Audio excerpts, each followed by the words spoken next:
Boas pips, tenho aqui dois water coolers Fantex, o Glacier One, o 360 e o novo Liquid Freezer 2 360 também, versão RGB. Neste caso há RGB, existe também a versão RGB normal. Aqui no da Fantex temos um water cooler 360 com RGB no bloco. As ventoinhas são brancas sem RGB. O RGB está no bloco e o bloco é removível. Na prática significa que é opcional. Pode até ser mais fácil para instalar, porque podes fazer a instalação sem aquela capa, depois colocas ao fim e ligas só o cabo do RGB. O RGB tem que ser ligado à motherboard. Para os tubos vem, acho que é o primeiro que eu vejo com isso, vem tipo com uns clips para tu prendes um tubo ao outro, apenas por uma questão de estética, mas é um pequeno extra. Esteticamente eu acho que resulta bem. As ventoinhas têm o sistema, o chamado daisy chain, significa que ligam umas às outras e depois ao fim sai apenas um cabo. E portanto o que tu tens que ligar é um cabo RGB, que é opcional, podes tirar a capa. Tens que ligar um cabo para a ventoinha e um cabo para a bomba, que, by the way, é a bomba Asetek, que eu acho que ainda é a mais usada por muitos water coolers. Isto facilita imenso o cable management, porque ligas o cabo RGB é opcional, portanto vais ligar 2 ou 3 cabos, mas ele vem, podes ligar, isto dá para qualquer water cooler, não é? Que utilize a conexão normal, mas ele vem incluído um splitter. Se tu quiseres ligar o cabo final das ventoinhas e o da bomba, ficas apenas com um cabo só para controlar a rotação das duas coisas, simplificando ainda mais o cable management. Ele vem com uma extensão também, para o caso de precisares de mais comprimento. E vem com massa térmica pré-aplicada, mas traz um tubo, e bem grande, um tubo, entre aspas, normal, que tu podes utilizar por várias vezes. Portanto, vem incluído, é também um pequeno extra, mas ao comprares este water cooler não precisas preocupar com falta a massa térmica, mesmo que faças asneira na instalação, e podes guardar e vai dar para muitas vezes, desde que ela não se estrague, não é? Passando para o Liquid Freezer, ao contrário do outro, temos RGB nas ventoinhas, mas não no bloco. Utiliza também um sistema de daisy chain para ligar as ventoinhas, fazendo com que no fim saia apenas um cabo para cada coisa, um para a rotação e um para o RGB, mas neste caso o cabo sai aqui do bloco. Os cabos passam por dentro do tubo, não juntamente com o líquido, tem um revestimento, ok? Mas passa aqui por dentro do tubo, sai no bloco, e do bloco saem 2 cabos exclusivamente, um para a rotação e um para o RGB. É o water cooler com cable management mais simples que existe, mais prático de instalar por esse motivo. Mas o que é que acontece? Caso tu queiras tirar, por algum motivo, trocar estas ventoinhas, vais ficar aqui com os cabos soltos, utilizando naturalmente outras ventoinhas, se calhar ligadas a um controlador, que não precisem das conexões que vêm aqui. Significa que vais ficar com pontas de cabos soltas, porque não há forma de as tirar. É uma possível desvantagem, mas se utilizares como vem, é o mais simples que é possível ser de instalar. Apenas 2 cabos tens que ligar e mais nada. Tem uma ventoinha no bloco para arrefecer a VRM. Naturalmente vamos ver a ajuda que isso faz. E portanto, rotação de ventoinha, bomba e esta ventoinha é tudo controlado com o mesmo cabo. Eu inclusivamente experimentei e virei as ventoinhas ao contrário, tanto neste como no outro, e apesar de ter este sistema e ter aqui os conectores presos, dá sem problema nenhum, funciona. E eu inclusivamente testei assim, porque eu ia utilizar e utilizei neste computador para fazer o teste, porque aqui é onde está o processador mais quente que eu tenho, e como são de 360 convém dar um bocado de calor. Ambos têm 6 anos de garantia. Este também vem com massa térmica, um tubinho, mas é um tubinho que dá para 2 aplicações, talvez 3. Utilizei um 3900X com overclock, ficou a consumir entre 160 a 170 watts, ia subindo e descendo um bocadinho o consumo. Eu experimentei com 50% de rotação das ventoinhas, tanto num como no outro, e depois com 100% para ver as temperaturas. E no teste o que eu fiz foi, antes de cada teste deixava 10 minutos o Cinebench em loop para dar um pré-aquecimento, por assim dizer, e depois 2 benchmarks de Cinebench que os dois juntos fazem mais ou menos 15 minutos. Era preciso, neste caso foi preciso menos de metade desse tempo para a temperatura do processador estabilizar, mas a VRM precisou de mais tempo neste caso e então prolonguei assim. Portanto, deu na prática mais ou menos 25 minutos de carga nos dois. Antes disso, vamos ver como é que eles se comportam em ruído.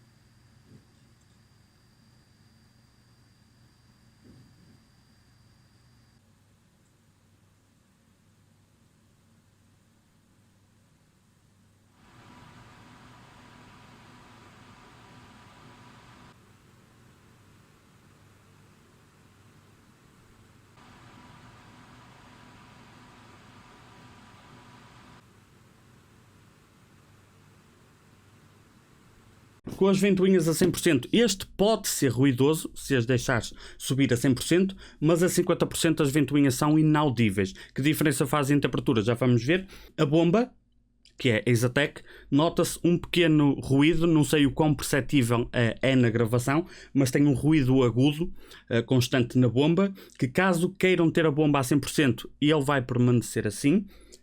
A boa notícia é que podem apenas reduzir um bocadinho a rotação da bomba, não faz diferença nenhuma na temperatura e o ruído praticamente desaparece. Portanto, a bomba pode ser ruidosa, sugiro baixar só um bocadinho a rotação e fazendo isso o problema desaparece. No da Arctic, quer esteja a 50% ou a 100%, ele é sempre extremamente silencioso.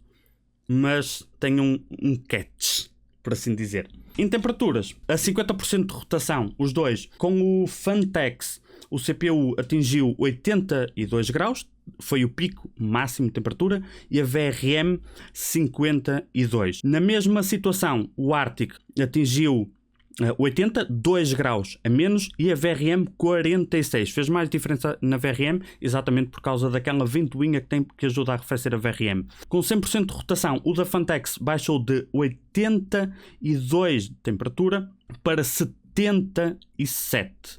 E o da Arctic baixou de 80 para 76.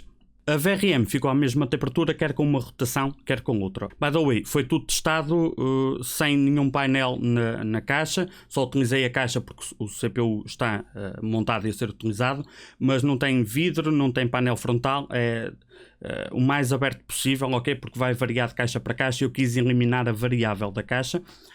Mas o que nós vimos é que o da Fantex, apesar de ter um radiador mais estreito, quando está a 100% de rotação, ficou basicamente com o desempenho do Arctic. Porquê? Porque as ventoinhas fazem mais barulho, porque são mais fortes também. E o que ele perde em tamanho de radiador, neste caso espessura, ok? Ele compensa nas ventoinhas. Isto é bom e é mau, já vamos ver porquê. Agora, no caso deste, se tu reparares, as ventoinhas tudo a 100%, ele teve 77 graus. A girar a metade tem 82. Portanto, existe 5 graus de diferença. Significa o quê? Que se tu colocares as ventoinhas, limitares para elas não passarem tipo de 80%, 70% ou 80%, depende da tua sensibilidade de ruído, tu consegues fazer com que ele tenha basicamente o melhor desempenho que ele consegue entregar, reduzindo drasticamente o consumo. O ruído, quero dizer. A vantagem do da Arctic é que podes ignorar o perfil de ventoinha. Não precisas te preocupar com isso, só se for para aumentar, se quiseres, porque elas vão ser, são um bocadinho mais fracas, mas vão ser sempre silenciosas. Ainda assim, tecnicamente, este foi superior, não é? E se os preços não mudarem, este é mais barato que o da Fantex. Este aqui custa 160, 170, o da Arctic 130, 130 e quê, não é? À volta disso. O da Arctic parece ser uma melhor escolha. Existem umas possíveis desvantagens.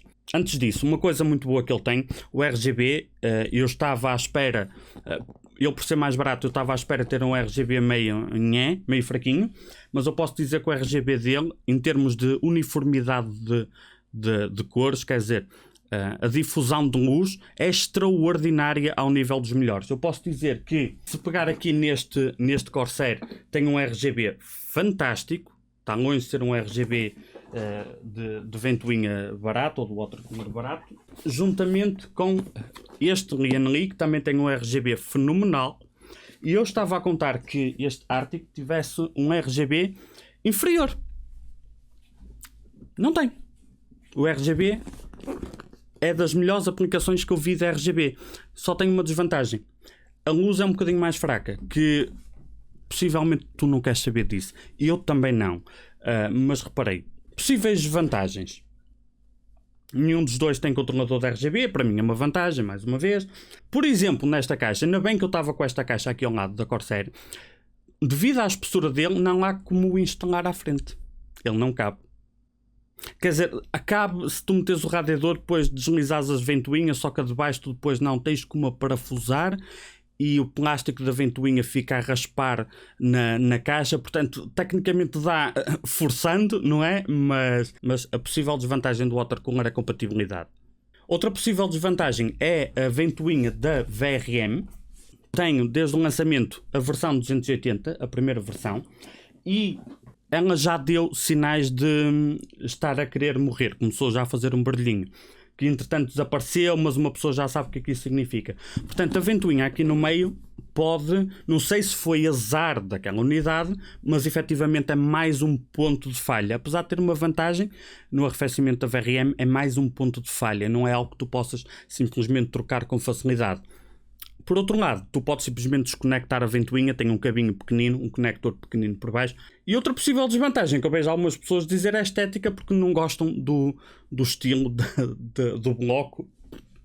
Não sei, é subjetivo. Outro pequeno pormenor na instalação é que este traz um sistema de instalação adaptado para Ryzen 3000 e 5000, onde tu podes instalar o bloco exatamente centrado, como é normal, e caso utilize 5000 ou 3000, ele sugere tu utilizares outra furação. O water cooler fica posicionado ligeiramente mais abaixo e faz com que o centro do bloco seja a parte mais quente do CPU, que não é no centro. Eu testei dessa forma e talvez tenha contribuído realmente para a ligeira vantagem que ele teve aqui. Portanto, nós temos aqui efetivamente dois bons produtos. Este da Fantex não me desiludiu em nada. Nada, não vejo problema nenhum. É simples de instalar, é prático, tem uns pequenos extra, não custa muito premium, por assim dizer, comparado com water coolers de 200 e tal, tem um excelente desempenho. Se tu reduzires um bocadinho a rotação, ele tem um excelente desempenho na mesma e na prática acaba por ficar silencioso. Vem com massa térmica, uma boa quantidade a mais. Estética é subjetivo. O da Fantex não desiludiu em nada. A questão é que o da Arctic surpreendeu, exatamente por causa do preço. Este da Fantex não desiludiu em nada, e se há algum dos problemas que este Arctic tem, alguma das possíveis desvantagens te fizer desviar deste da Arctic, este é um excelente concorrente. Bandidos, links na descrição. Adiós.